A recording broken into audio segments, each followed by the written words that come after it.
Hi, I'm Gary Matheny. My wife Nancy and I have been missionaries here in the beautiful country of Romania for the last 28 years. So how did I go from submarine espionage to church planting in Eastern Europe?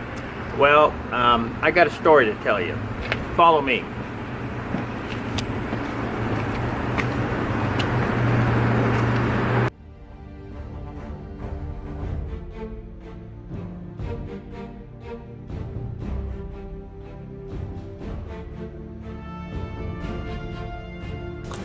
I wanted to take a minute here to tell you something that happened when I was 18 that changed my life, really. I was in a couple bad car wrecks, both of them my fault.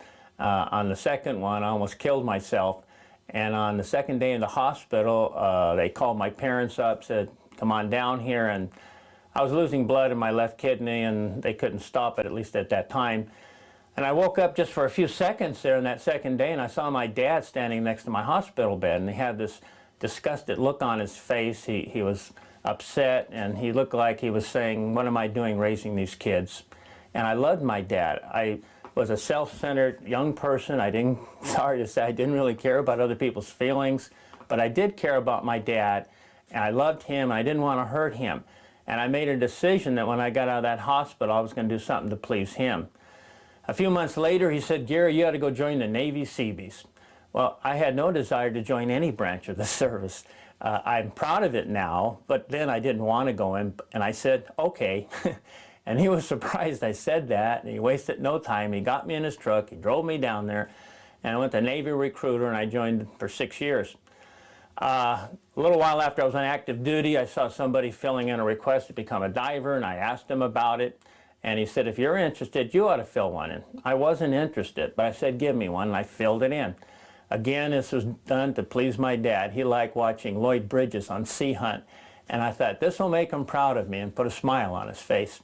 And without realizing it, I began to obey the Bible. Honor thy father, the 5th commandment. It wouldn't save my soul, wouldn't get me to heaven, but there's a promise attached to the 5th commandment which says that it may go well with thee. And things in my life started to turn around.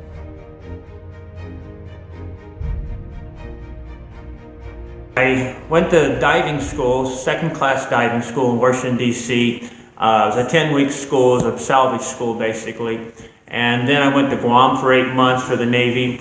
And then I went back to Washington, D.C. for first-class diving school, 17 weeks. They taught us underwater welding, underwater demolition, and something called heliox for deep dives. You start getting deep dives, it's too deep for scuba, it's too deep for air, and we breathe helium and oxygen.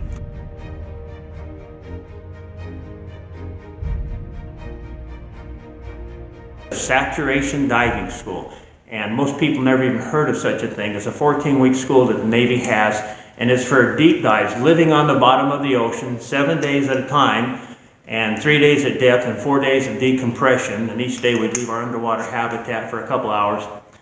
And these were working dives. I wasn't a Navy SEAL. I was trained to do working dives, deep dives for long periods of time. I made more than 200 scuba dives when I was in the Navy and almost 100 umbilical cord dives, but this rig here was the only one that would have kept me alive at that depth for that time period. The face mask was double sealed. It had one seal around our face and another around our mouth and nose, so if the face part got flooded, we could still breathe. We'd gotten involved in very specialized type of diving. The only people who use this type of diving on the outside of the Navy that I know of are those for deep oil rig dives in the North Sea and in the Gulf. The equipment we had was, I have never seen equipment like that, even until this day. They were semi-rebreathers, which is something we keep rebreathing the gas over again. It would scrub the gas, but even the rebreathers that you can find today, which are quite expensive, they still put bubbles into the water. And so they didn't want anybody to know where we were at. If you have bubbles coming into the water, whether air or helium, it's going to go to the surface, it's going to make a patch in the surface, and people are going to know you're there. So they had something called a push-pull system. They pushed the gas to us, they pulled the gas back, no bubbles went into the water, nobody knew we were there. They pumped us hot water, it was 27 degrees, this is a Siberian sea, it would have been frozen solid if it hadn't been salt water. They say if you lose your hot water, you're not coming back alive. If we went halfway to the surface, we would not, we'd die. If we got the wrong gas come to us, you would die. They did have another cable connected to us that would jerk us back if they needed to. They had electrical cable coming to us. We had the headsets and the microphone. Because we're breathing helium, we sound like Donald Duck, so they had a descrambler connected to our speech, and it would sound kind of mechanical, but you could understand us a little better. And this is all 1975 technology that we were using. They filmed us inside our habitat, and they had another way of filming us outside in the water. They wanted us on TV, everything was recorded, it was all classified, and it brought home the results. There was 3 divers here in this sat dive. It lasted a few days. They are not wearing gloves when they're diving. We had to wear gloves in Siberia. Even with the hot water pumped to us, it just simply wasn't possible to make a dive without the gloves. The water was so cold it would try to freeze the blood in your hand, and it went up your arm into your heart.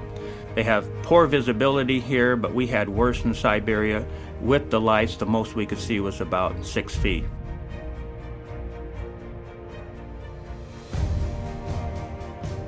This is the USS Halibut, my sub. It was a nuclear boat, and it's proper to call them boats, subs, or ships. When I was a kid, I'd seen the Walt Disney film 20,000 Leagues Under the Sea, and I've always been fascinated by the mystique of submarines. It has the most unique silhouette of any sub I know of. One time when we were in San Francisco Bay, a newscaster from a helicopter saw a sub and made the comment it looked like it was pregnant, referring to the big bubble on the front of the sub. And then when he saw on the back of the sub what looks like a mini sub, he said it was carrying a baby on its back. That which is on the back is actually the DSRV, Deep Submergence Rescue Vessel. That was designed for a sub to pull near a downed submarine and rescue sailors, submariners off a stricken sub. Actually, ours was fake. It was a cover for our diving chamber, and it couldn't go anywhere. It was welded to the tail end of our sub.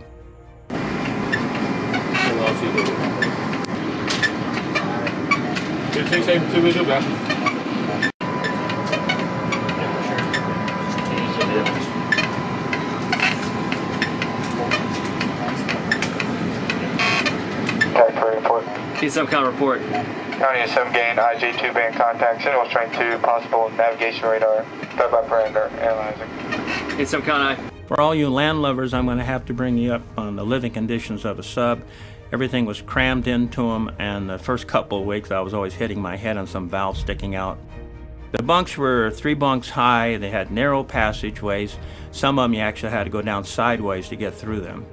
Submarines have 2 steering wheels. We not only made lefts and rights, but ascents and descents.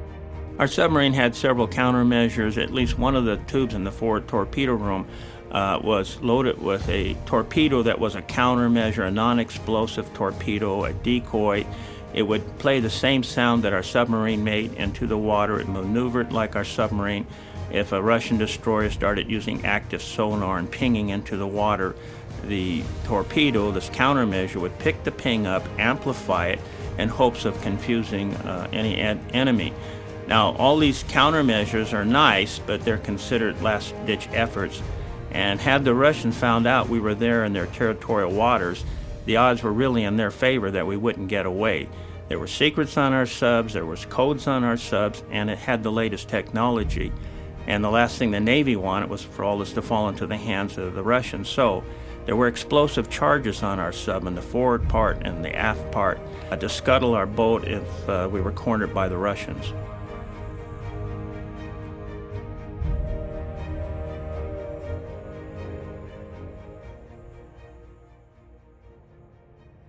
Water is a better conductor of sound than air is, and in fact, sound travels 4 times faster in water than it does in the air. Our sonar room was able to tell whose vessel it was simply by the sound that the propellers were making. Also, the Navy had recorded several what they call voice signatures, acoustic signatures, a sort of fingerprint for surface vessels and submerged vessels.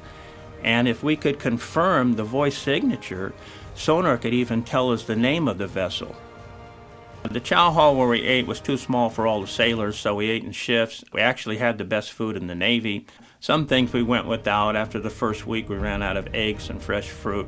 We got powdered eggs and some other supplements, but the food overall was very good.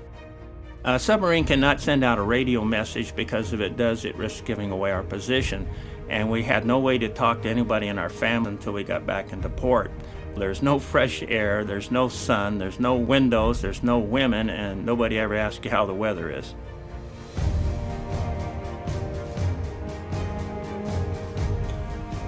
I started reading the Bible when I was in the Navy, and the Bible is totally different than any other book I'd ever read, bold, and was teaching a different way to heaven than what I had believed. I thought that, hey, if there's a God, that was my thoughts back then, that I'm no worse than anybody else, so he'll let me go.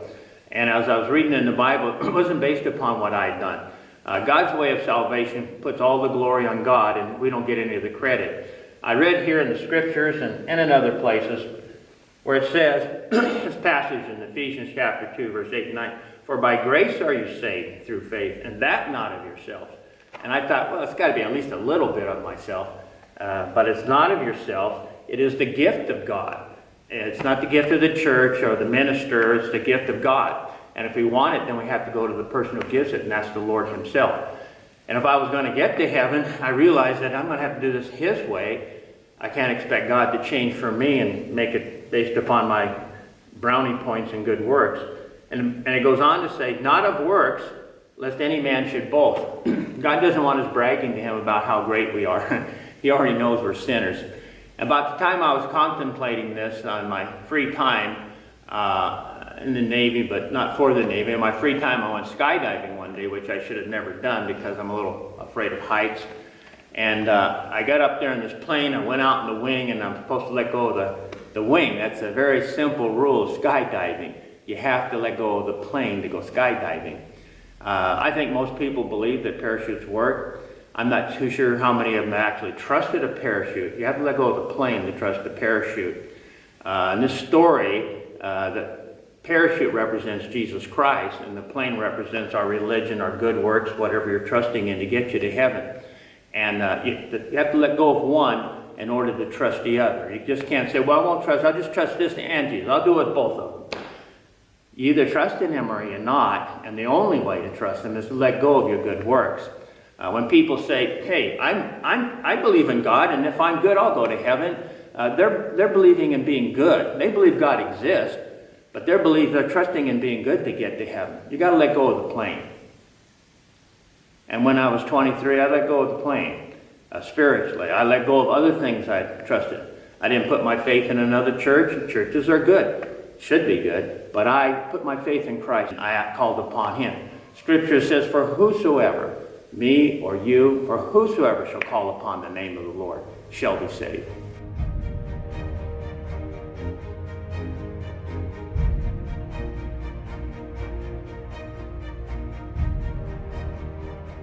I wanted to talk to you about some of the briefings we had for our project. There were some in an auxiliary building when we were in port, and some on the sub. Some were casual, some were tense. We had a liaison officer between the Navy and the NSA and the CIA. He would brief us in civilian clothes, a suit and tie, because he was between the Navy and these other agencies. The project officers loved our sub because they could get things into it because of that huge door it had in the front of the sub without taking them all apart. They loved our sub because it could find things. It was designed to find things. It had side thrusters. Our sub could actually go sideways in the water, very slowly, but it could do that. It could hover in place. It could do things that other submarines could not do, and became the sub of choice for the projects. And they loved the project that we were doing. When a spy came in and wanted to sell some information to us, give us some information, it's extremely hard to even prove if that's true or to verify it. But what we were doing, we're getting the taps, the recordings of admirals and generals in Russia with Moscow on a daily basis. Now, on our sub, there was a few people from the NSA, cryptologists, and they would watch the recordings and kind of guided some things to make sure it got done properly. They had figured out a way to tap the cable without cutting into it. If you tap directly into the inside of the cable where the communications, the electrical current is, you short it out being in the water, and they did something called the inductive mode. We did all these taps from the outside of their cable. But to do this, you have to find the amplifier, because the signal is so strong there. It gives a real good electromagnetic field on the outside of the cable. They had found that in 1974. They had actually started the taps in 1971 and only did it for a few minutes then, but just to prove it could be done.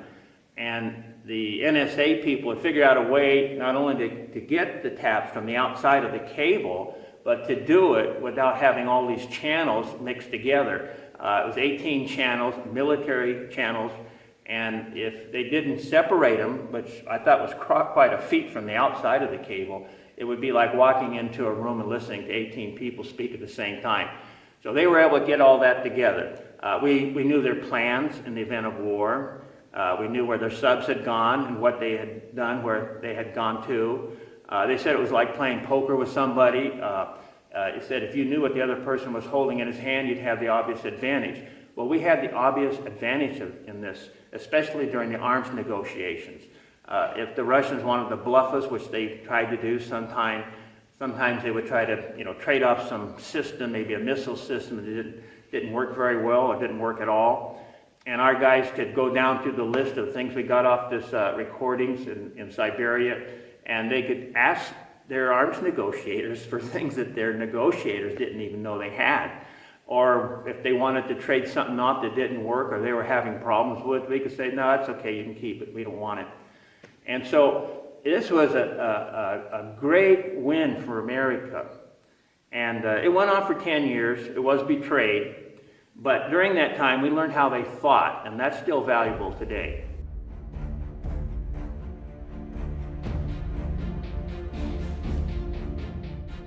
In order to get into this Russian Sea, we had to get through these islands. They belonged to Russia. The Soviets had placed an underwater listening device. Its only purpose was to listen for foreign submarines entering. We could get through there. Our subs were quieter than theirs. We also had another submarine waiting for us just inside these islands for a rendezvous. It was not expected that they would try to sink us in international waters, but it was expected they would try in their territorial waters. Gary Powers had his U-2 spy plane shot down in 1960 when he entered Soviet airspace. Each cable tapping mission required the personal approval of the president. The other nuclear submarine that was waiting for us, it was our sub, and if need be, it could be the decoy and watch out for us.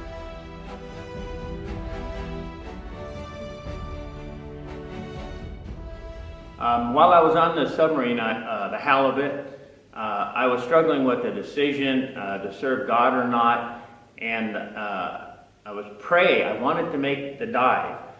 There was 21 saturation divers on this one submarine, and only 8 of us would be chosen to make the 2 saturation dives. There were 7 days, 1 saturation dive, and then another 45 days of sitting on the bottom of the ocean, and then another 7 days for the second sat dive. And if I had my rathers, I'd rather make the first sat dive. That was connect, putting up the tapping devices. And at the end was the disconnect. And I pray about this. I mean, there was more than 8 divers who wanted to make this one of these saturation dives. And we were well trained, we were in good shape physically, and I was, and they were too, chomping at the bit to make one of these dives. I shared with a good friend I had there, Chief. He encouraged me a lot. In fact, him and that CB who first witnessed to me have done as much to encourage me to live for the Lord than any minister or Bible college or anyone else. And I needed those other things, but these 2 men who weren't even in the ministry are basically, I'm a product or result of their encouragement and pointing me in the right path, and I appreciate it very much. At any rate, I shared with Chief, I said, look, I want to make this dive, okay? And I'm praying about it. We've practiced for a year for one dive, and I want to be one of those divers. And he said, well, keep praying about it. I said, I pray about it. And every time I pray and I ask God, please let me make this dive, I get the impression, no voices, but I get this impression. And in fact, the more I pray, the stronger the impression, so I don't even hardly want to pray, that God only wants to know one thing, and that is, what am I going to do if I don't get to make the dive? And he wanted to know, you think the Lord doesn't want you to make the dive? I said, no, I don't think that's it. I believe he wants me to tell him that I will serve him even if he doesn't let me make the dive. And I try and pray again and again. If I don't do what you want, will you still do what I want? You know, if our decisions are based upon what God will give me in order to do what he wants, how strong is our love for him? And I knew if I told him I would do what he wanted, even if I didn't get to make the dive, I'd have, he'd hold me to it. So I had to think about that. And finally, I got to the place where I said, Lord, I will serve you even if you don't let me make the dive. But I really want to make this dive. I tacked that on the end of my prayer. And the very next day, the diving officer walked right up to me. I mean, we're in Siberia. We're in a Russian sea a few hundred feet under the ocean there. I mean, they wouldn't even tell us who was going to make the dives until over 2 weeks past the time we were out of port. Anyway, the diving officer walked right up to me and only said one thing. He said, "You're making the first SAT dive," and turned around and walked away. And it left me standing there thinking how such a monumental thing to me could have been resolved in just one sentence. But I praise the Lord for that.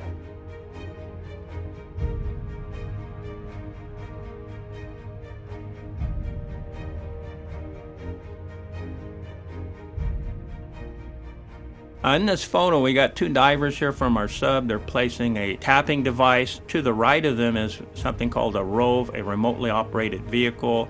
It has filming equipment, it has lights, and it has thrusters, and it could freely move about in the water. These divers are using something we call the pod. It was 20 feet long by 3 feet in diameter. We used on our dives clamping devices. They were both used to get the recordings. What they had was a better system. It actually had a mini nuclear reactor in it, plutonium-238. It was used to store information for an entire year. The Russians did find out about this operation when it was betrayed, and they stuck it in their great patriotic war museum there in Moscow. The man who betrayed this operation got 30 years in prison. Our submarine sent out this vehicle to find the transponder that the Russians had in their cable. Without the transponder, the signal was just too weak to make these taps. On the first saturation dive, which was 7 days in length, I made 2 water entries. On the first water entry, I was designated yellow diver. On my second water entry, I was designated red diver. The red diver is always the lead diver. On my second water entry, I was able to place a clamp or listening device on the far side of the amplifier that we had found. Before this time, we had only received the one-way communications, so we were able to get both sides of the communications and not have to guess what was being said on the other side. On my last water entry, towards the end of the dive, as we were putting on the listening devices, a red light came on in my face mask, and this means you got 10 minutes left of breathable gas. So yellow divers stayed behind, and I'd returned to the dive chamber. We were 200 feet away down the side of the submarine to where we needed to get back into the dive chamber. I informed topside, or the main dive control, that I had a red light. There was another problem. The speaker box where the tenders were the people holding our umbilical cables back in the dive chamber. And I had no way to talk to them. The speaker box was out. I couldn't tell them I had a red light. I couldn't tell them, help me bring in all 350 feet of this cable. When I reached the side of the sub, I went aft, and about the area where the engine room, I left the seabed floor and tried to make it up to the top of our sub. I went aft looking for the DSRV. Remember, visibility is 5 to 6 feet. And I found the first leg of this DSRV, which inside of it is our diving chamber. About that time, the main dive control was able to communicate to the people in the second compartment, our tenders, hey, bring in red diver. He's got a red light, and you need to bring in his umbilical cable. I only went a few feet, and then unexplainably, my umbilical cord just stopped moving. And then worse, I got jerked backwards. I had no idea why this was happening, why I was being pulled away backwards. A yellow diver would not have pulled my cable backwards. All I knew is I had to get back. The time is clicking away. The main dive control starts timing you the minute you have one of these red lights come on, and probably only had about 5 minutes left at this point. I made a dash off that first leg. I pulled up another 30 feet or so, made a dash so I could make it to the front part of the DSRV. And all I had to do was get on that last leg, push off it, and I'd be right there. I got some more cable. I was going to push off it again, And then unexplainedly, I got jerked backwards with a really sharp pull. And this time my face mask bangs off one of the legs there. And I found out later, while this is going on, the tenders are having the cable jerked out of their hands also. I had a thought, am I getting back? I did the only thing I could do. I pulled up a few more feet of the umbilical cord and tried one more time, and this time I made it. It was determined later there was a malfunction in my rig for the red light. There was a leaky fitting on the emergency bottle. When I entered the water, I was on the outside of all the legs of the DSRV. When I was returning, I went on the inside of the first leg of the DSRV there. I should have gone on the outside because that's the side I was on when I entered the water. As a result, I ended up wrapping my cable around that leg. And when the dive tenders tried to bring me in, it had the opposite effect and pulled me backwards. And when I pulled up on the cable, it ended up pulling it out of the hands of the tenders. But of course, I got back in. Yellow Diver followed about a minute later. I'm thankful. I thank the Lord I had a part. It was a real adventure. It was a lot of fun, and we did something. On our return home, our submarine surfaced just outside of San Francisco Bay, and under the Golden Gate Bridge, we were met by another naval vessel. They pulled alongside of us. The CIA and the NSA didn't want to wait for us to make port to get these recordings, and we unloaded them, and they took them. And the same day, these recordings were flown to Washington, D.C. This is a picture of me shaking hands with our captain, Captain Larson, my last day in the Navy. He went on to become a 4-star admiral and was given command of the entire Pacific.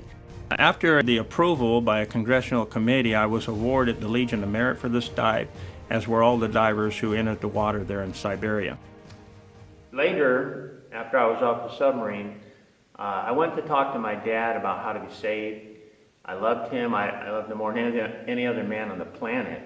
And it was because of him I went into the Navy and became a diver, and all those good things happened to me, which at the beginning I didn't want to do, but by doing them, they made me very happy and thankful to the Lord.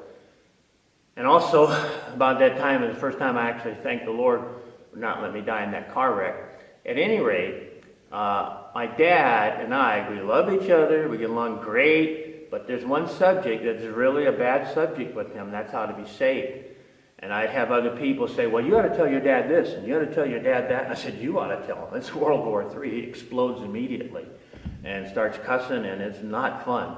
And I'm taller than my dad in stature, but all my life he'll be up here somewhere. So it takes all my courage to witness to him. And I made a decision that if my dad wasn't going to go to heaven, it wasn't going to be because I was too afraid to tell him how to be saved. And so the Bible says on some have compassion making the difference. And I thought, maybe I could use the Navy on my dad, and he'd listen. So we were outside and talking, and I said, Dad, do you remember me going into the Navy and signing up for the Seabees and all? And he said, son, that was the best thing for you. I said, it was, and I thank you for, yeah, you're right. And I said, you remember me becoming a diver, and then I was on that sub and all that classified stuff. And he goes, son, I was so proud of you. I said, I know, Dad, and I'm glad, and I wanted you to be happy. But do you know why I did those things? Do you know why I joined the Navy and why I became a diver? And he just shrugged his shoulders, and I said, well, I did it because of you, Dad. I said, when I was in that bad car wreck, and you were there in the hospital, I saw how frustrated and discouraged you were with me, and rightfully so. I saw how I made you feel, and it made me feel bad, and I wanted you to be happy. I wanted to do something that would please you. And that's why I joined the Navy, and that's why I became a diver, simply to please you and make you happy. And he's listening to me, he's not cussing or anything. And I said, Dad, would you like to be saved? And he just looks at me and he says, yes. And I said, well, when you asked me to go into the Navy, you just put me in your truck and we drove right down there, and I signed up for 6 years, and none of us know about tomorrow. So why don't you ask God? There's 3 things here you can ask the Lord about. One, first, you can admit to him that you're a sinner like all men. And second, that you can trust his son Jesus as your own personal Savior. And then thirdly, call directly upon Christ to come into your heart and cleanse you and take you to heaven when you die. Put your faith in him. And I asked him if he could do that, and he said, yes. And so we prayed. He liked to wear a ball cap. I said, why don't you take that off, wear that ball cap, because we're going to talk to the person who made us now. And so he repeated that prayer after me, and he did something I never heard anybody do before. He called God Sir. Now, it won't mean much probably to the average person, but hearing my dad say that, and he'd say, Sir, I'm sorry for my sins.